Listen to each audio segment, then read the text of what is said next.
okay. It's okay. Your constitution says you cannot try anybody unless the law is written. Show me the written law. Show me the written law.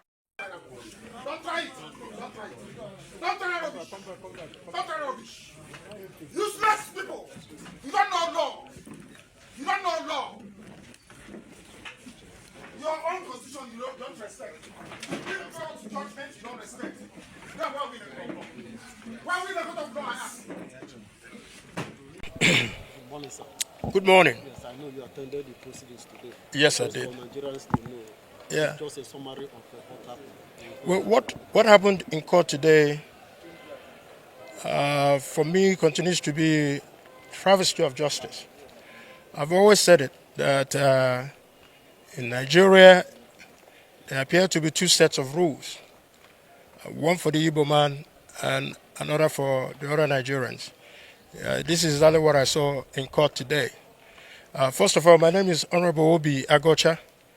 I represent the great people of Iguano, Umuahia North and Umuahia South Federal Constituency. I am the primary representative for Mazi Nnamdi Kanu. So I'm going to speak to you as a layman. I'm not a lawyer.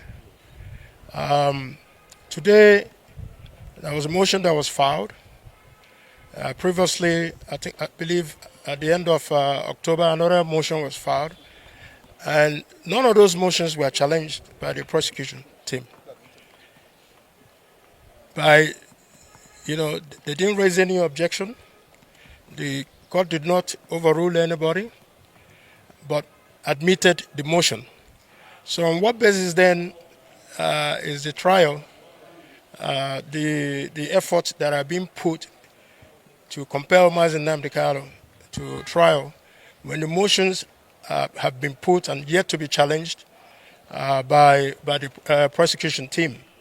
Mazi Kanu is asking for a simple question: on what law is he being tried? Neither the judge nor the prosecution team have answered that.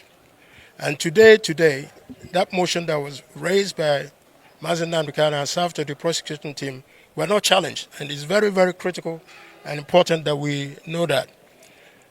However, the judge now ruled to say that he's reserved November 20th for ruling, when there are jurisdictional issues, thresholds that are yet to be overcome.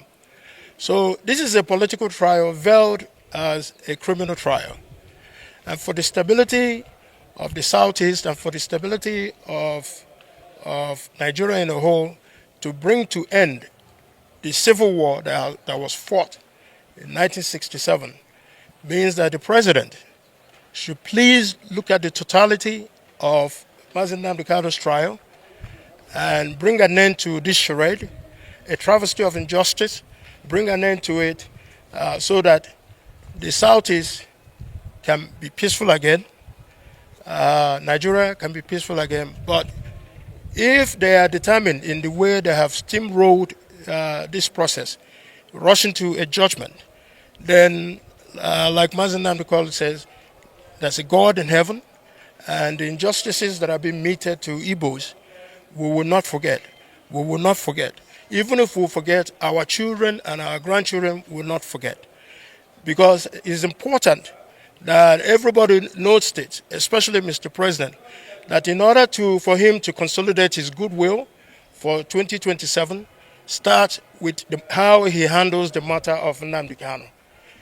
Because you cannot be there as the father of the nation and Mazi Nnamdi Kanu is being treated in the manner that he's been treated, when every other person who has been charged with almost similar offenses as Mazi Nnamdi Kanu, at the determination of the court, has been let go.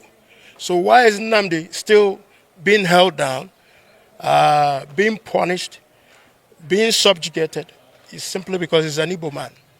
So if we get it, the president gets this right, then we will begin the process of healing and reconciliation and putting back the Southeast back as a home where people can come and feel free in their homes without running away from all these high crime and criminalities that are happening in the Southeast. So Mr. President has an opportunity now The world is looking at us, both from the persecution of Christians, from the persecution of Nnamdi Kanu, to know how we are going to, put our houses in order. But like I said, is one person. You can take Nnamdi Kanu if you so wish. You have the authority, but many more Nnamdi Kanu will rise because this is clearly an injustice that is being meted at one person who happens to be an Igbo man. So I plead with Mr. President to note that this is a political trial, and which requires a political solution to bring everything to a closure.